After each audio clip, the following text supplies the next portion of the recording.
জুড়ে মানুষের সমাহার।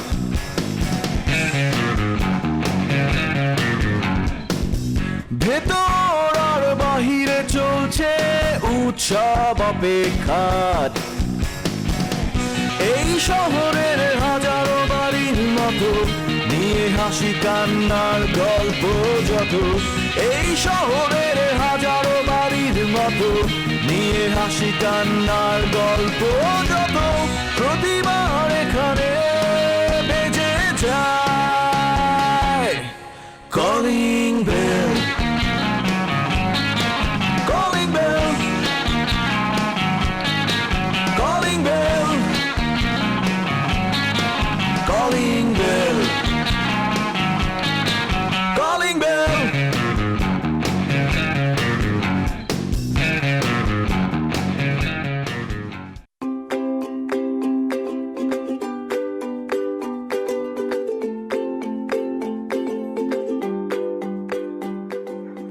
স্যার, স্যার, বলো। খুলতে পারি না, একটু খুলে দেন। কি করতে পারছো না? এই যে এটা। ও এটা এটা তো খুব সহজ, আসলে জায়গা মতো ধরতে হবে। হ্যাঁ দেখো, এই যে এই জায়গাটা ধরে না এভাবে চাপ দিলে এই যে খুব সহজে খুলে আসে। এটা দেখছেন স্যার, আপনাকে ছাড়া আমি কত অচল। না না, তেমন কিছুই না। ওকে। আচ্ছা স্যার, হুম, আপনি তো আমার ব্যাপারে সবই জানেন তাই না? লাইক আমার ফ্যামিলিতে কে কে আছে, আমার বাসা কই, এই সেই সব কিছু। আমরা আপনার ব্যাপারে কিচ্ছু জানি না। আপনার বাবা মা, ফ্যামিলি, বাড়ি কোথায়। আমার আমার ফ্যামিলি কি, আসলে গ্রামে এক মা আছেন, আর ভাই ও বিয়ে করে আলাদা হয়ে গেছে, বড় বোনের বিয়ে হয়ে গেছে।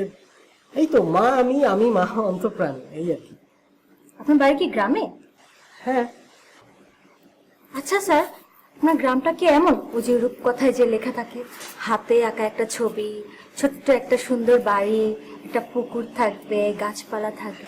হ্যাঁ, আমার গ্রামটা কিন্তু একেবারে ওই যে রবীন্দ্রনাথের কবিতার মতো, বুঝছো? মানে একেবারে সুশীতল, একেবারে সুনিবিড়, খুব শান্ত, নির্মল। খুব খুব ভালো লাগে আমার তো। গ্রামে গেলে আর ফিরতে ইচ্ছে করে না। খুব খুব ভালো লাগে। স্যার, তাহলে আপনি কখনো গ্রামে যাবেন না? কেন কেন গ্রামে কেন যাবো না? ওই যে বললেন গ্রামে গেলে আর ফিরতে ইচ্ছা করে না, আপনি একবার গিয়ে যদি আর না আসেন। না না না, ওটা তো কথার কথা বলেছি। আসলে ওই ফিরতে তো আমাকে হবেই। স্টুডেন্ট আছে, তোমরা আছো, তোমাদেরকে ছাড়া আমি কি করে থাকবো? এটাই তো আমার রুটি রোজগার। স্যার, আপনি আপনার আর সব স্টুডেন্টদের সাথে আমাকে মিলাই ফেললেন। আমি আপনার কাছে স্পেশাল কেউ না? হ্যাঁ, তা তো অবশ্যই। তুমি তো অবশ্যই স্পেশাল। তোমাকে তো আমি ভীষণ ভীষণ মিস করবো পার্সোনালি। আচ্ছা বাদ দাও, আমরা আগাই। দেখো। আচ্ছা স্যার, আপনার গ্রামে কি পুকুর আছে? পুকুর? হ্যাঁ আছে তো, পুকুর আছে। কেন? জোস। স্যার, আচ্ছা আপনি কি সাঁতার পারেন? হ্যাঁ, মোটামুটি ভালোই সাঁতার পারি। ইনফ্যাক্ট আমি কিন্তু আমার অনেক কাজিনদেরকে সাঁতার শিখিয়েছি। আমি না সাঁতার পারি না, আমাকে আপনি সাঁতার শিখাবেন? আমার কাছে তুমি সাঁতার কাটা শিখবে? আচ্ছা স্যার, এক কথা বলেন তো, আপনার গ্রামের বাড়িতে যেতে কতক্ষণ লাগে? কাছেই তো, এই তো 1-1.5 ঘন্টা। 1-1.5 ঘন্টা। তাহলে আপনার সাথে একবার আমি আপনার গ্রামে যাবো, আমাকে নিয়ে যাবেন? হ্যাঁ, তুমি চাইলে তো অবশ্যই নিব, কেন নয়, অবশ্যই নিব। কিন্তু তুমি কি আর আমার গ্রামে যাবে? আমার গ্রামে ইলেকট্রিসিটি নেই, আর এই বর্ষার দিনে কাদা তোমার ভালো লাগবে না। বল, তুমি তো ভ্যাকেশনে নিশ্চয়ই মরিশাস বা সুইজারল্যান্ড যাবে, তাই না? আমাদের গ্রামে কেন যাবে? না, আমি আপনার সাথে আপনার গ্রামেই যাব। আপনার সাথে গ্রামের রাস্তায় হাঁটবো, পুকুর ঘাটে বসবো, জোনাকি পোকা দেখবো, আপনি আমাকে গান শোনাবেন। হ্যাঁ, তুমি চাইলে তোমাকে নিয়ে যেতে পারি। জানো, আমাদের গ্রামটা কিন্তু খুব সুন্দর। বিশেষ করে রাতের বেলা যখন পূর্ণিমা হয়, আমি যখন পুকুর ঘাটে বসি, একেবারে ঝিরিঝিরি বাতাস, চাঁদের আলো, ওই যে তোমার গাছের পাতার ফাঁকা থেকে একটু দেখা যাচ্ছে একটু দেখা যাচ্ছে না, খুব মৃত। আচ্ছা চলো, আমরা বরং ফাইনাল অ্যাকাউন্টটা শেষ করি আজকে। আমরা যেতে হবে। হ্যাঁ, আগে বলেন স্যার, আমাকে নিয়ে যাবেন আপনাদের? হ্যাঁ হ্যাঁ, নিশ্চয়ই নিশ্চয়ই নিয়ে যাবো। তুমি বলো, এই লেখাটা দেখো একটু, আর্টিকেলটা। এখানে তুমি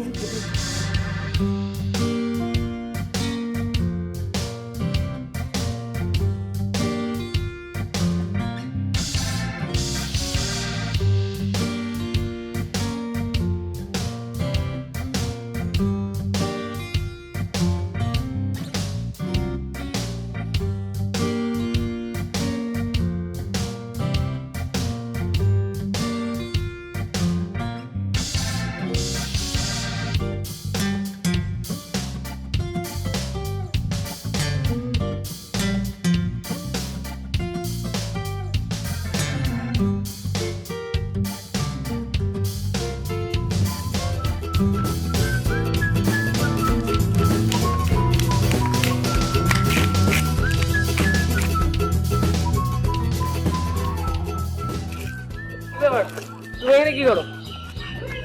আরে ভাইয়া বললেন না, একটা এরকম হেলমেট পরা লোক দেখি খালি আমার বাসার সামনে এরকম ঘোরাফেরা করে। হেলমেট পরা? হ্যাঁ, কি কালার হেলমেট? ক্যাটকেটা খ্যাত একটা হলুদ হেলমেট। হলুদ? চেহারা দেখলে চিনবা? চেহারা দেখলে চিনবো না, হেলমেটটা চিনবো। ঠিক আছে, আমি যা দেখতেছি পাইলে পরে নিয়ে আইসা এমন মাইট দিমু, সরি বললাম না। না না না ভাই, আপনি কেন অযথা গিয়ে নিয়ে আসতে হবে? ওরকম কিছু করে না, যে বাসার সামনে হাঁটাহাঁটি করে দেখি একটু ডিস্টার্বিং, কিন্তু কিছু করে নাই, অভদ্রতা কিছু করে না। বাসার সামনে মানে হাঁটাহাঁটি করে, কারণ হচ্ছে এই বিল্ডিংয়ে তো তুমি ছাড়া আরো অনেক মেয়েটে আছে না, মানে ডেটিং মেটিং করে। হ্যাঁ হ্যাঁ হ্যাঁ, তো হতে পারে। তুমি কি ডেটিং করো না? কই করো ডেটিং? পার্কে? না না ভাই, আমি ডেটিং করি না।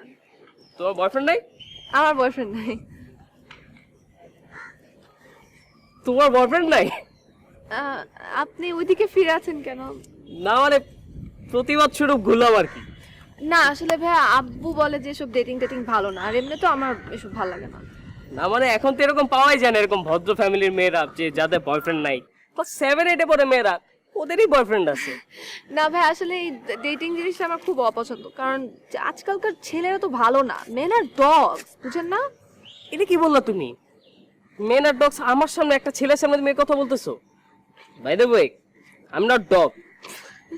তাছাড়া আমার আমার কথা পরে বলবো। আপনি না মাঝে মাঝে অনেক উইটি কথা বলেন। আমি তো জানি আমি অনেক বুইটি, আমি অনেক রোমান্টিক, ত্রাস মানে যে বিপজ্জনক, ডেঞ্জারাস, সেটা যে কোনো দিক দিয়ে, রোমান্টিসিজমের দিক দিয়েও, উইচি সিজনের দিক দিয়ে। আচ্ছা ঠিক আছে, তাহলে আমি আসি ভাইয়া। ওকে ভাইয়া কেন? তোমার একটা বলছি তুমি আমরা ভাইয়া বলবো না, খালি বারবার ভাইয়া বলো কেন? 30টা বোন আমার, বললাম না আমি সেদিন, এত ভাই আমি রাখবো কই? ডোন্ট কল মি ভাইয়া।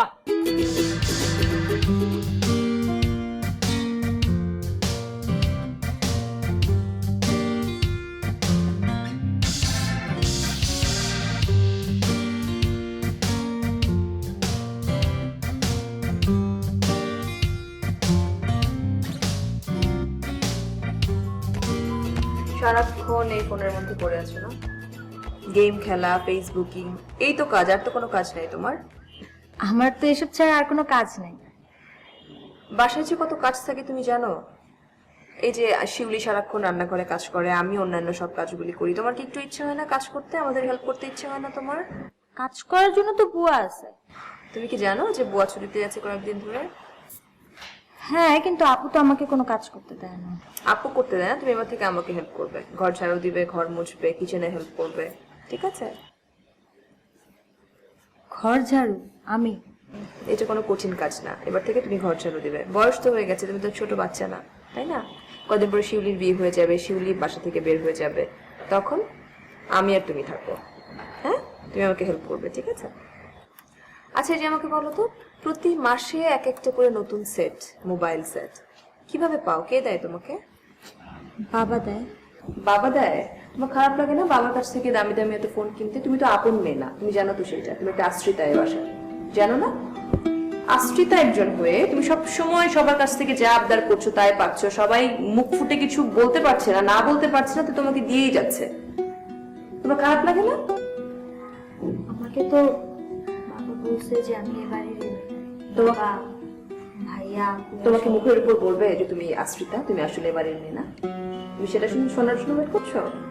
বাবা বলছে আমি আপন মেয়ে না হলেও বাবা কখনো আমাকে, আপুকে যতটুকু ভালোবাসছে আমাকে ততটুকু ভালোবাসে, কখনো আমাকে পর ভাবিনি, কারণ এই বাসার সবাই অতি ভদ্র মানুষ, মুখের উপরে কেউ কাউকে কিছু বলতে পারে না। বাট তুমিই তো জানো না? এই যে এক একদিন একটা কাপড় পরে ঘুরে বেড়াচ্ছ, নতুন নতুন জামা কাপড় সবাই তোমাকে নেড়ে দিচ্ছে, খুব ফুর্তি, খুব আনন্দে আছো।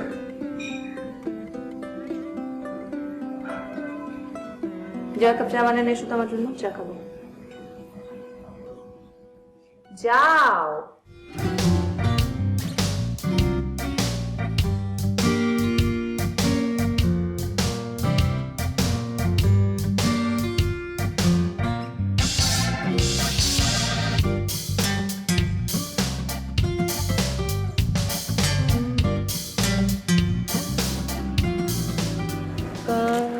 পারভেজ ভাইয়া, কি মানে মানে আপনি নিচে দাঁড়া আছেন কেন? এই কাজী সাহেব বাসায় আছে? না, আব্বু বাসায় নাই ভাইয়া। ও পাশে চা পাতা আছে? আসলে চা পাতা আছে নাকি না আমি শিওর না। কেন ভাইয়া? না মানে আমি আসলে বলতে চাইছিলাম চা পাতা মানে মানে আমি বলতে চা পাতা, আলু, বেগুন, পেঁয়াজ, পটল যা কিছুই লাগে আপনি আমাকে বলতে পারেন, আমি ফোন দিয়ে দিব কাঁচা বাজারে, আপনার পাশে এসে দিয়ে যাবে, হোম ডেলিভারি একদম। না না ভাইয়া, আমি কেন আপনাকে ফোন দিয়ে কষ্ট দিব? আমি ডিরেক্ট দোকানকে ফোন দিলে তো ওরা দিয়ে যাবে, তাই না? না না, দোকানদারে ডিরেক্ট ফোন দিয়েন না। দোকানদারে ফোন দিলে কি হবে জানেন? এই 400 গ্রাম চা পাতার দাম 65 জায়গায় আপনার কাছে রাখবে কত জানেন? 70 টাকা। আর আমি বলে দিলে 62 টাকা। মনে করেন কেনা দামে আপনাকে পেয়ে যাবেন। আচ্ছা আচ্ছা, তাহলে ভালো। আসলে আমি বাজার টাজার অতটা দেখি না তো, আব্বুর সাথে কথা বললে ভালো হবে। খুব ভালোটা আমি আপনি আপনার বাপের নাম নিছেন। আপনার আব্বু আসলে অনেকদিন বাঁচবে। পারভেজ কেমন আছো? সালাম ওয়ালাইকুম আসসালাম, তোমাকেই খুঁজছিলাম। আব্বু, তুমি সবসময় বলো না যে এখানকার জিনিসপত্রের দাম অনেক বেশি। খুব বেশি। তুমি পারভেজ ভাইকে বললে ও সব জিনিস, আলু, চা পাতা, পটল সব জিনিসের দাম কম দিবে, কমে এনে দিতে পারবে। তুমি এখানে তো মানে 400 গ্রামের চা পাতা 3 দোকান বার্গেনিং করলাম, 65 টাকার নিচে কমে নিল। আরে কোনো সমস্যাই নাই, তুমি যে পারভেজ ভাইয়ের সাথে কথা বলো একদম সব ঠিক করে দিবে ও। তাই? হ্যাঁ গুড। আচ্ছা, আমার কলেজে দেরি হয়ে যাচ্ছে, আমি হ্যাঁ হ্যাঁ ঠিক আছে, আসি পারভেজ ভাই। জামা এই এলাকার কাজী ভাই আঙ্কেল আর কি মানে কি বলবো তোমার, এই কাঁচা বাজারে তো হাত দেওয়া যায় না। আমি জানি না ঢাকা শহরে এই এলাকাটা কেন এত দাম হবে। আচ্ছা তোমার কি কাঁচা বাজার পরিচিত আছে পারভেজ? জি, কাঁচা বাজার। হ্যাঁ কাঁচা বাজার পরিচয় আছে। আমি যে বলতেছিলাম তো অথরিকে যে চাপাতি দিয়ে কষাইয়ের দোকান আমার খুব পরিচিত। মানে চাপাতি দিয়ে মাংস কেটে কেটে পিস পিস পিস পিস করে করে টুকরো টুকরো করে আপনার বাসায় পাঠিয়ে দেওয়া যাবে। আচ্ছা আচ্ছা, কাঁচা বাজার চিন্তা করতে পারো, পেঁপে তাও বলে 40 টাকা কেজি। এই কোন এলাকায় এসে বাসা ভাড়া নিলাম আমি? জি একটু রিচ আঙ্কেল, ওই যে একটা লাইনে ডিস্টার্ব, আমি একটু দেখে আসি। আচ্ছা আচ্ছা শোনো, তুমি কাঁচা বাজারে একটু কারোর সাথে খাতির করে আমাকে বলো তো। শিওর আঙ্কেল, আমি জানি। হ্যাঁ ঠিক আছে ঠিক আছে।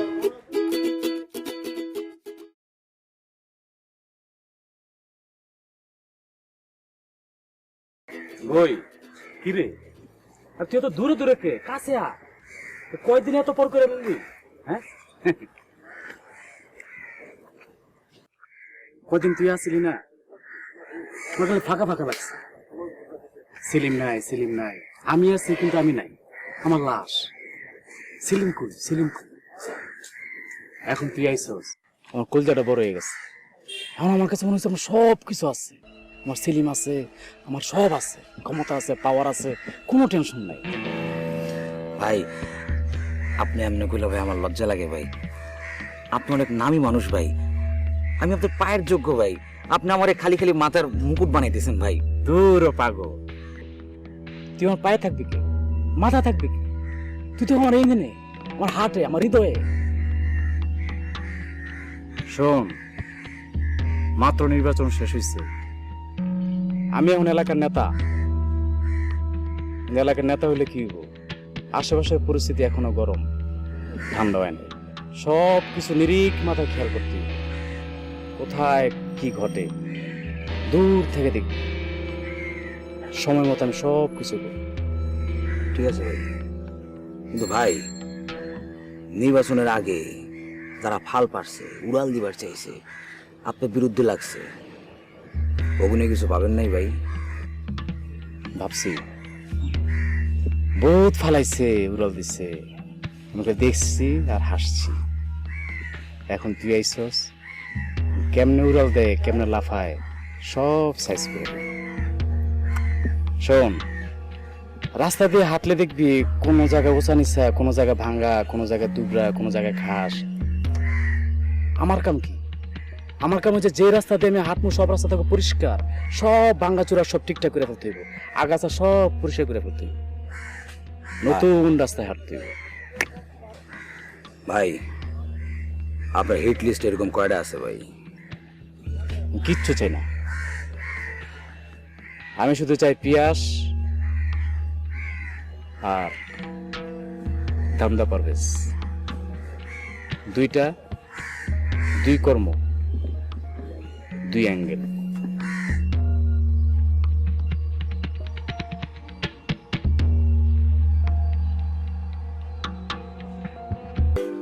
আসসালামু আলাইকুম ভাইয়া, কেমন আছেন?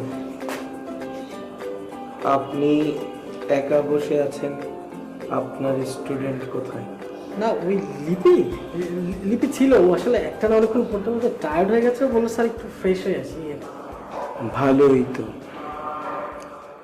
তারপর আপনার পড়াশোনা কিরকম চলছে? ভালো, খুব খুব ভালো চলছে। আমি তো এই যে প্রিলির প্রিপারেশন নিচ্ছি, আর কয়েক মাস পরেই মাস্টার্স কমপ্লিট হয়ে যাবে ভাইয়া। মাস্টার্স কমপ্লিট হয়ে গেলে তো আমার মনে হয় আপনি আর মানুষের বাড়িতে গিয়ে গিয়ে টিউশনি করবেন না, তাই না? তখন তো কোনো একটা অফিসের চাকরি নিয়ে অফিসার হয়ে যাবেন। জি সেরকমই তো ইচ্ছে আছে, কিন্তু ভাইয়া চাকরির যে বাজার আপনি তো বুঝতেই পারছেন, আর আমরাই টিচার মানুষ এভাবেই দিন গুজার করছি কাইক্লেশে। আর আমার মাকে তো আমারই দেখতে হয়। আমার বড় ভাই ও বিয়ে করে আলাদা হয়ে গেছে, বোনগুলো আলাদা থাকে। আমার ভাইয়া হয়েছে কি, ওই দুদিন ধরে আমি ভাইয়া বাসায় যেতে পারছি না। আমি আমার এক বন্ধুর বাসায় আশ্রয় নিয়েছি। পুলিশ খুঁজে নাকি? জি পুলিশ? না না না। তাহলে কি আপনার বাড়িতে প্রাকৃতিক দুর্যোগ হানা দিয়েছে? আই মিন বৃষ্টির পানি ঢুকে গিয়েছে, অথবা বিদ্যুৎ চলে গিয়েছে, নাকি গোসলের পানি আসছে না? না ভাইয়া, হয়েছে কি, ওই গোসলের পানিও আছে, বিদ্যুৎও আছে, সবই আছে, কিন্তু ওই ভাড়া দেওয়ার টাকাটা নেই। হয়েছে কি ভাইয়া, আমি জানি এটা খুব বিব্রতকর বলা, মানে আমার 5,000 টাকা ভাড়া, তো আমি টাকাটা ম্যানেজ করেছি, কিন্তু আমার এক বন্ধু হঠাৎ বিপদে পড়ে গেছে, ওকে 1,000 টাকা ধার দিতে হয়েছে। তো ও টাকাটা না ঠিকভাবে ঠিক সময় শোধ করতে পারছে না। আমি অবশ্য 100 টাকা ম্যানেজ করেছি। আপনার কাছে কি 900 টাকা হবে ভাইয়া? আপনার এই অভাবগ্রস্ত চেহারা দেখে মনে হচ্ছে আপনার জন্য 100 টাকাই প্রযোজ্য। সম্প্রদান কারকে সপ্তমী বিভক্তি। ধন্যবাদ ধন্যবাদ ভাইয়া, আমি ফিরিয়ে দিই। ধন্যবাদ। আপনাকে আমি বলেছি সম্প্রদান কারকে সপ্তমী বিভক্তি, ফিরিয়ে দিতে বলুন। কারক বিভক্তি ভুলে গেলে বই থেকে খুঁজে বের করে আরেকবার দেখে নিন, পিলিতে কাজে দিবে। জি ভাইয়া, আমি অবশ্যই দেখে নেব। থ্যাংক ইউ ভাইয়া, থ্যাংক ইউ।